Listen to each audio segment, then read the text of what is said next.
In this video, I'm going to show you how to scale an image in AutoCAD accurately. Start by selecting the imported image in your drawing. Next, type SC in the command line and press Enter to activate the scale command. Choose a base point on the image, such as a corner or another easy-to-identify location. Then type R and press Enter to use the reference option.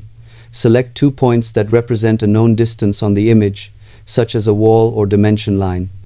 When prompted, enter the actual length that distance should be, and AutoCAD will automatically resize the image to the correct scale. To verify the result, use the distance command and measure the reference length again. This method is ideal for scaling floor plans, site maps, sketches, and scanned drawings with precision. It helps ensure that all traced geometry matches real-world dimensions accurately. Once scaled correctly, you can confidently use the image as a reference for drafting and modeling. Thanks for watching, and happy drafting in AutoCAD.